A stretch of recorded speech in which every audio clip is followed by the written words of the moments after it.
सुनते हो जी। अब घर में खाने के लिए कुछ नहीं है। जब से हमारे जंगल में तूफान आया है, जब से जंगल में भी खाने के लिए कुछ नहीं है। अब हमें जंगल छोड़कर किसी और जंगल में जाना होगा।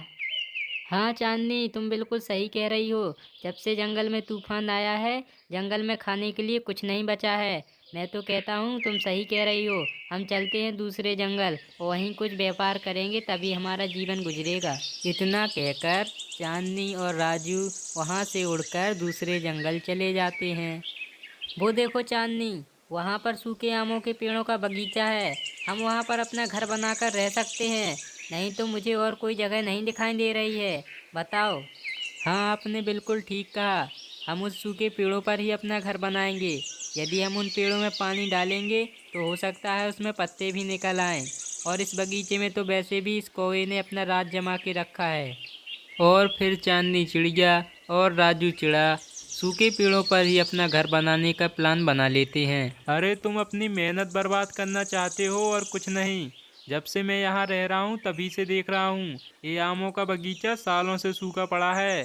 वो नहीं उगने वाले उसमें पत्ते। अरे हाँ हाँ जी, आप क्यों चक्कर में पड़े हैं इनके। इन्हें जो करना है करने दो। हमने तो इस बगीचे पे अपना कब्जा कर रखा है और हमें क्या, वो जाएं जहाँ उन्हें जाना है। चांदनी, हमें इनकी बातों में नहीं आना चाहिए।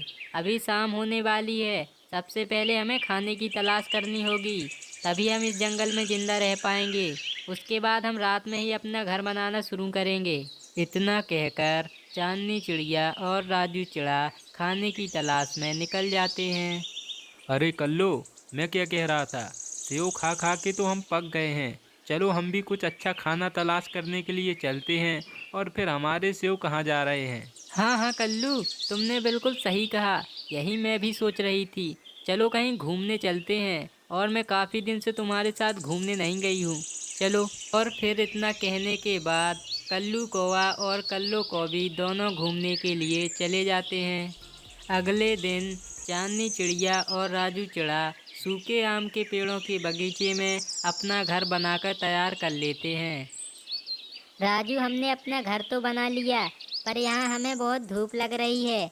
मैं ऐसा करती हूँ, नदी से पानी लाती हूँ और पेड़ों पर डालती हूँ, जिससे इन पर पत्तियाँ निकल आएंगी और हमें धूप भी नहीं लगेगी।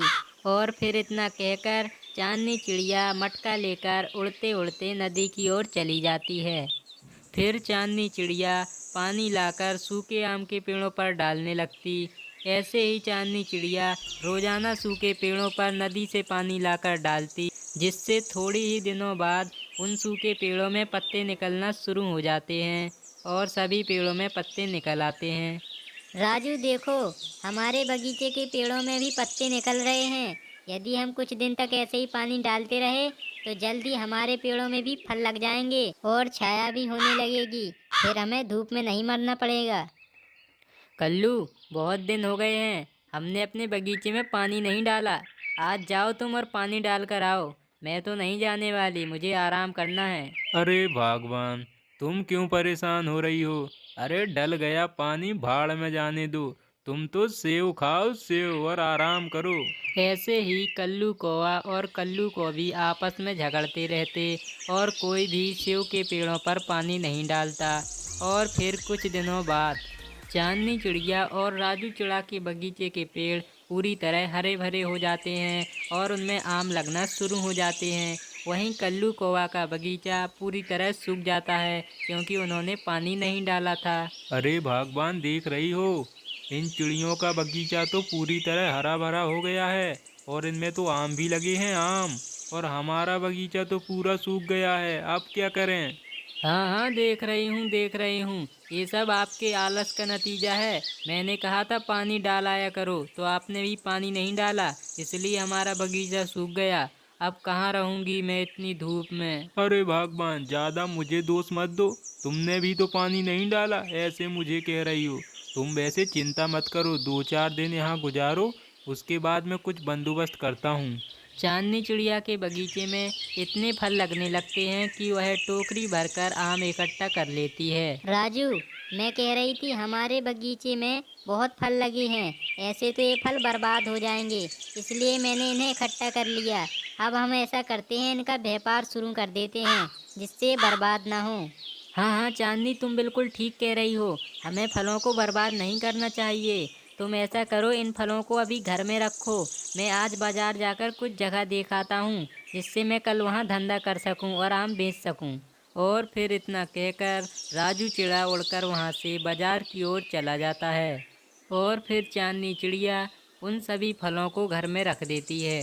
ये जगह ठीक है, यहाँ पर इन आमों को रख देती हूँ। यहाँ से हवा भी आती रहेगी और ये आम खराब भी नहीं होंगे। और कल सुबह राजू को इन्हें बेचने के लिए दे दूंगी। अरे कल्लू, अब तो बहुत भूख लग रही है और ऊपर से गर्मी भी। ना हमारे पेड़ अब छांव देने लायक रहे, ना ही फल। अब मेरा क्या होगा? ऐसे तो मैं मर ही जाऊंगी।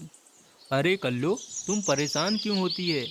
कल्लू है ना, मैं अभी जाता हूँ चिड़िया के घर से कुछ आम चुरा के लाता हूँ, फिर हम खाते हैं बैठकर। अरे हम थोड़ी ना ईमानदार है, हम ठहरे बेईमान। और फिर कल्लू कौवा उड़ते उड़ते चिड़िया के घर में घुस जाता है। अच्छा, तो ये रखे हैं आम। अरे ये तो बड़े रसीले हैं, इतने सारे हैं, कुछ निकाल भी लूँगा तो किसी को पता नहीं चलेगा। और फिर कल्लू आम की चोरी कर लेता है। और फिर अगले दिन राजू अपना ठेला लगाकर जंगल में आम बेचने लगता है। आम ले लो आम, ताजे ताजे मीठे रसीले आम ले लो आम। और फिर वहाँ कुछ पक्षी आ जाते हैं। वे राजू से आम खरीदने लगते हैं, जिससे राजू कुछ पैसे कमा लेता है। और बगीचे में यहाँ कल्लू कौवा अपने घर के पास बैठा था। तभी उसे कल्लू की रोने की आवाज़ आती है। कल्लू, कल्लू। और फिर कल्लू दौड़कर घर के भीतर जाता है। अरे कल्लू, तुम्हें क्या हुआ? तुम क्यों चिल्ला रही हो? रात में आम खाकर मजा नहीं आया क्या? अरे बड़े रसीले आम थे कल्लू। अरे कल्लू, आम आम छोड़ो, मुझे बहुत तेज बुखार है। इस गर्मी की वजह से मुझे बुखार बहुत हो गया है। मुझे लग रहा है मैं नहीं बचूंगी। ए कल्लू, शुभ शुभ बोल, शुभ शुभ। तुम्हें कुछ नहीं होगा, मैं अभी तुम्हें डॉक्टर के पास ले जाता हूँ, चलो। और फिर कल्लू कौवा अपनी पत्नी को हॉस्पिटल ले जाता है। अरे कल्लू, मैंने तुम्हारी पत्नी का चेकअप कर लिया है। गर्मी की वजह से इसे बहुत ही खतरनाक बुखार हुआ है। तो तुम 5,000 रुपये लेकर आओ, तभी इसका इलाज हो पाएगा, नहीं तो मैं कुछ नहीं कर सकता। अरे डॉक्टर साहब, इतने सारा पैसा मैं कहाँ से लाऊंगा? मेरे पास इतना पैसा नहीं है। अब मैं क्या करूं? मैं कुछ नहीं जानता, जो तुम्हें करना है वो करो। पैसा लेकर आओ, नहीं तो इलाज नहीं होगा, ले जाओ इसे। और फिर कल्लू कौवा पैसा लेने अपने घर आ जाता है और रोने लगता है। कल्लो, अब मेरी कल्लो कैसे बचेगी? मेरे पास तो 1,000 ही रुपए हैं, अब क्या होगा? कल्लू कौवा रो रहा था। तभी यह देखकर चांदनी चिड़िया उसके पास आ जाती है। कल्लू भैया, आप ऐसे क्यों रो रहे हैं? आपको क्या हुआ? आप बताइए। चिड़िया बहन, मेरी पत्नी कल्लो बुखार से पीड़ित है और वो हॉस्पिटल में भर्ती है। डॉक्टर मुझसे 5,000 रुपये मांग रहा है, पर मेरे पास केवल 1,000 रुपये हैं। अब मेरी पत्नी का इलाज कैसे होगा? कौवा भैया, आप रोइए मत। आप हमारे पड़ोसी हैं। आप ये लीजिए बाकी के 4,000 रुपए और जाके कौवी बहन का इलाज करवाइए। ऐसे ही चांदनी चिड़िया कल्लू कौवा को पैसे दे देती है और कल्लू कौवा हॉस्पिटल में आ जाता है। डॉक्टर साहब, डॉक्टर साहब, ये लीजिए पैसे, अब इलाज कर दीजिए मेरी पत्नी का। हाँ, पूरे 5,000 रुपये हैं ना? अब तुम टेंशन मत लो, बाहर जाके बैठो, तुम्हारी पत्नी का इलाज हो जाएगा, उसे कुछ नहीं होगा, अब मेरी गारंटी है। और फिर कल्लू कौवी ठीक हो जाती है और वे दोनों चिड़िया से माफ़ी मांगने आ जाते हैं। चिड़िया बहन, हो सके तो हमें माफ़ कर देना। मैंने तो आपके आम भी चुराए थे, पर आपने बिना कुछ जाने मेरी मदद कर दी, उसके लिए आपका बहुत बहुत धन्यवाद। अरे कल्लू भैया, कोई बात नहीं। आपकी पत्नी ठीक हो गई, हमारे लिए यही बहुत बड़ी बात है। हाँ कल्लू, मैं तो भगवान से यही दुआ करूँगा कि तुम हमेशा खुश रहो और ज़िंदगी में कभी चोरी वोरी मत करना। हमेशा ईमानदारी से ही काम करना। अब मैं इस जंगल में नहीं रहूँगा। मैं अपनी पत्नी को लेकर दूसरे जंगल जा रहा हूँ और वहाँ ईमानदारी से काम करूँगा और खुशी खुशी रहूँगा। और फिर ऐसा कहकर कल्लू कौवा और कल्लू कौवी दोनों उड़कर चले जाते हैं।